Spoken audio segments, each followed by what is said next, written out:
Assalamualaikum warahmatullahi wabarakatuh. Hari ini saya akan menjelaskan tentang hukum bisnis, pengertian hukum bisnis menurut para ahli, fungsi hukum bisnis, tujuan hukum bisnis, ruang lingkup hukum bisnis, dan sumber-sumber hukum bisnis. Sebelum saya menjelaskan tentang pengertian hukum bisnis menurut para ahli, saya akan menjelaskan terlebih dahulu apa itu hukum dan apa itu bisnis. Menurut ahli hukum HNM Purwosucipto SH mengatakan bahwa hukum adalah keseluruhan norma yang oleh pengusaha negara atau pengusaha masyarakat yang dianggap atau dinyatakan sebagai peraturan yang mengikat sebagian atau keseluruhan masyarakat yang bertujuan untuk mengadakan suatu tata yang diinginkan oleh perusahaan tersebut. Sedangkan bisnis diartikan sebagai keseluruhan aktivitas yang melibatkan barang dan jasa yang diperlukan oleh orang lain yang bertujuan untuk mendapatkan keuntungan. Saya akan menjelaskan pengertian hukum bisnis menurut para ahli. Yang pertama yaitu menurut Manis Wandi menyatakan bahwa hukum bisnis merupakan suatu perangkat atau kaidah hukum yang termaksud upaya penegakan yang mengatur mengenai tata cara pelaksanaan urusan atau aktivitas dagang, industri, atau keuangan. Yang kedua yaitu menurut Abdul R. Salim DKK yang menyatakan bahwa hukum bisnis atau business law merupakan keseluruhan peraturan-peraturan yang tertulis maupun yang tidak tertulis yang mengatur hak dan kewajiban yang muncul dari perjanjian-perjanjian yang terjadi dalam praktek bisnis. Yang ketiga, menurut Dr. Jones Ibrahim SHMH mengatakan bahwa hukum bisnis angkat kaidah hukum yang diadakan untuk mengatur dan menyelesaikan persoalan yang muncul di dalam perusahaan. Tujuan hukum bisnis yang pertama yaitu menjamin berfungsinya keamanan mekanisme pasar secara efisien dan lancar. Yang kedua yaitu melindungi usaha kecil, terutama UKM. Yang ketiga yaitu membantu sistem keuangan dan perbankan. Yang keempat yaitu memperoleh perlindungan terhadap suatu perlakuan ekonomi. Selanjutnya yaitu fungsi hukum bisnis. Yang pertama yaitu menjadi sumber informasi yang bermanfaat bagi pelaku bisnis. Yang kedua, pelaku bisnis dapat memahami hak dan kewajiban sebelum membangun bisnis. Yang ketiga, pelaku bisnis memahami hak dan kewajiban dalam suatu kegiatan bisnis. Selanjutnya ada ruang lingkup hukum bisnis. Hukum bisnis itu sendiri mempunyai banyak ruang lingkup yang telah diatur dalam undang-undang. Pada umumnya, ruang lingkup itu mencakup bentuk badan usaha, yaitu PT, firma, CV, termaksud kegiatan jual beli, ekspor dan impor, investasi, penanaman modal, jaminan utang, dan surat-surat berharga lainnya. Dan yang terakhir ada sumber hukum bisnis. Sumber hukum bisnis yang berlaku di Indonesia ada dua, yaitu sumber hukum bisnis material, yaitu hukum yang dilihat dari segi isinya dan berasal dari faktor-faktor yang menentukan isi hukum, yakni kondisi agama, sosial ekonomi, dan tata cara hukum lainnya. Yang kedua yaitu hukum formal, yang merupakan sumber hukum yang berkaitan dengan prosedur atau cara Saya Hairunisa Stambuk S1 B1 18044. Di video ini saya akan menjelaskan tentang definisi dari etika bisnis. Sebelum itu kita harus mengetahui apa yang dimaksud dengan etika, apa yang dimaksud dengan bisnis. Jadi etika ini berasal dari kata Yunani kuno yaitu ethos yang berarti adat kebiasaan atau aturan kuat yang berlaku dalam masyarakat.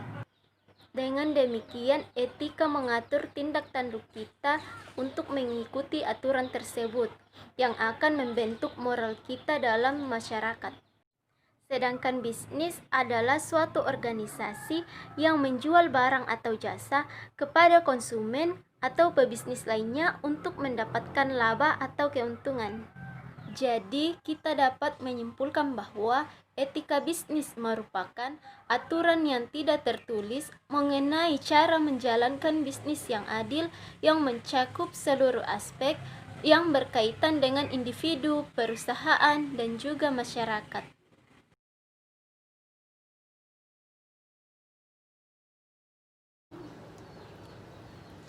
Saya Dieter Saldi, Stambuk S1 B1 18 037.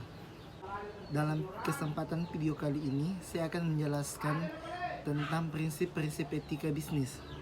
Etika bisnis memiliki prinsip-prinsip yang bertujuan memberikan acuan cara yang harus ditempuh oleh perusahaan untuk mencapai tujuan. Muhlis menyatakan bahwa prinsip-prinsip etika bisnis meliputi A. Prinsip ekonomi. Perusahaan secara bebas memiliki wewenang sesuai dengan bidang yang dilakukan dan pelaksanaannya dengan visi dan misi yang dimilikinya. Dalam menetapkan kebijakan, perusahaan harus diarahkan pada upaya pengembangan visi dan misi perusahaan yang berorientasi pada kemakmuran, kesejahteraan para pekerja, komunitas yang dihadapi. B. Prinsip kejujuran. Kejujuran menjadi nilai yang paling mendasar dalam mendukung keberhasilan kinerja perusahaan. Dalam hubungannya dengan lingkungan bisnis, kejujuran diorientasikan kepada seluruh pihak yang terkait dengan aktivitas bisnis. Dengan kejujuran yang dimiliki oleh suatu perusahaan, maka masyarakat yang ada di sekitar lingkungan perusahaan akan menaruh kepercayaan yang tinggi bagi perusahaan tersebut. Prinsip niat baik dan tidak berniat jahat. Prinsip ini terkait dengan kejujuran. Tindakan jahat tentu tidak membantu perusahaan dalam membangun kepercayaan masyarakat. Justru kejahatan dalam berbisnis akan menghancurkan perusahaan itu sendiri. Niatan dari suatu tujuan terlihat cukup transparan. Misi, visi, dan tujuan yang ingin dicapai dari suatu perusahaan. Prinsip adil. Prinsip ini menganjurkan perusahaan untuk bersikap dan berperilaku adil kepada pihak-pihak bisnis yang terkait dengan sistem bisnis tersebut. Bagian E. Prinsip terhormat pada diri sendiri. Prinsip hormat pada diri sendiri adalah cermin penghargaannya positif dari diri sendiri. Hal ini dimulai dengan penghargaan terhadap orang lain. Menjaga nama baik merupakan pengakuan atas keadaan perusahaan tersebut. Nama saya Samsiar, Stambuk S1 B1 18043. Di video kali ini saya akan menjelaskan tentang apa sih itu definisi globalisasi. Globalisasi adalah bentuk integrasi internasional yang terjadi karena pertukaran pandang dunia, produk pemikiran, dan aspek-aspek kebudayaan lainnya. Kemajuan infrastruktur seperti transportasi dan telekomunikasi, termasuk kemajuan telegraf dan internet yang merupakan faktor utama dalam globalisasi, yang semakin mendorong saling ketergantungan aktivitas ekonomi dan budaya. Dan globalisasi juga merupakan proses yang meliputi seluruh dunia dan menyebabkan sistem ekonomi serta sosial negara-negara menjadi saling terhubung bersama, termasuk di dalamnya barang, jasa, dan modal. Assalamualaikum warahmatullahi wabarakatuh. Perkenalkan, nama saya Selin Marcelina Yudia Fandi, Stambuk S1 B1 18042. Ya, di sini saya akan menjelaskan materi tentang pengaruh etika bisnis dalam era globalisasi. Etika bisnis di era globalisasi merupakan sebuah kegiatan yang telah mengglobal setiap sisi kehidupan, diwarnai oleh bisnis yang terjadi dalam lingkup yang besar. Pengaruh globalisasi juga menjadi faktor pendorong terciptanya perdagangan internasional yang lebih luas. Kemajuan ekonomi dan sistem perdagangan berkembang menjadi sebuah kesatuan yang biasa karena komoditi nasional dapat diekspor menjadi perdagangan negara serta produk-produk asing dapat diimpor demi memenuhi kebutuhan pasar dalam negeri. Ya, di sini juga saya akan menjelaskan ada 3 etika bisnis dalam global. Yang pertama yaitu pasar memberi peluang yang optimal dalam persaingan bebas yang sehat dan fair. Artinya Semua pihak dapat diuntungkan termasuk usaha rakyat kecil. Kedua, dari segi pemerataan ekonomi, mampu meningkatkan pertumbuhan ekonomi dalam pemanfaatan sumber daya alam, sumber daya manusia, dan teknologi. Ketiga, pasar juga memberi peluang yang optimal bagi perwujudan kebebasan manusia. Dalam hal ini, penjualan dan pembeli bebas masuk keluar pasar karena tidak ada praktek monopoli dalam pasar tersebut. Dalam era globalisasi, situasi dan keadaan yang seolah-olah tanpa batas antar orang, tugas, tempat, ruang, atau dengan kata lain mendunia. Sehingga dalam menjalankan bisnis, dalam era globalisasi ini, para pelaku bisnis menghadapi tantangan utama, yakni pelanggan yang lebih menuntut kecepatan waktu dan budaya instan yang sudah menjadi tren masa kini. Keberhasilan pasar akan didapatkan oleh perusahaan yang mampu menyesuaikan diri dengan persyaratan lingkungan saat ini, yaitu mereka yang mampu memberikan apa yang siap dibeli orang. Baik individu, bisnis, bahkan seluruh negara harus mampu cara menghasilkan nilai yang dapat dipasarkan, yaitu barang dan jasa yang menarik minat pembeli.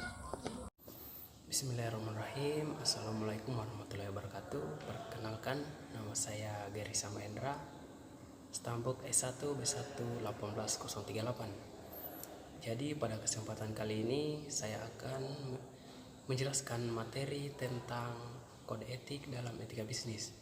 Jadi yang pertama yang harus kita ketahui itu adalah kode etik, yang dimana kode etik ini adalah merupakan suatu bentuk aturan yang telah ditetapkan oleh perusahaan berdasarkan prinsip-prinsip moral.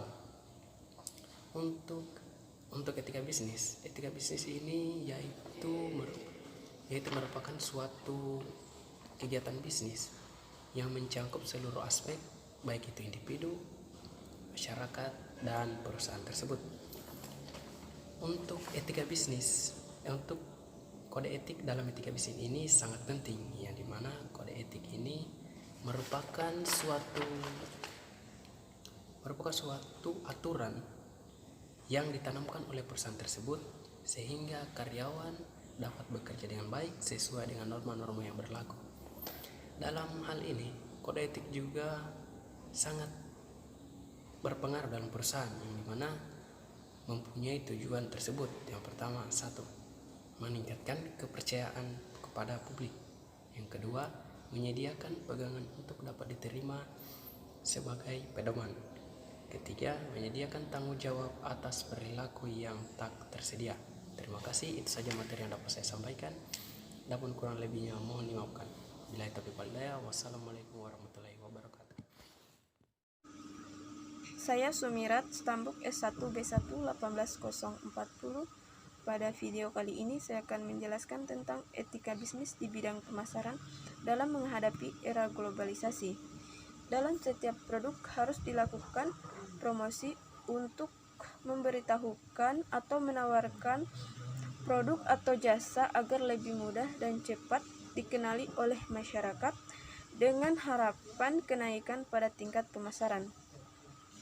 Promosi diperlukan untuk membuat barang yang diproduksi diketahui oleh publik. Dalam berpromosi diperlukan etika yang mengatur bagaimana cara berpromosi yang baik dan benar serta tidak melanggar hukum yang berlaku. Cara-cara berpromosi dalam etika bisnis menurut Dalimont yaitu 1. Pengendalian diri, 2. Mengembangkan tanggung jawab, 3. Mempertahankan jati diri, 4. Menciptakan persaingan yang sehat, 5. Menumbuhkan sikap saling percaya antar golongan perusahaan, 6. Memelihara kesepakatan, 7. Menuangkan ke dalam hukum yang positif. Sekian materi dari saya akhiri dengan ucapan Assalamualaikum warahmatullahi wabarakatuh.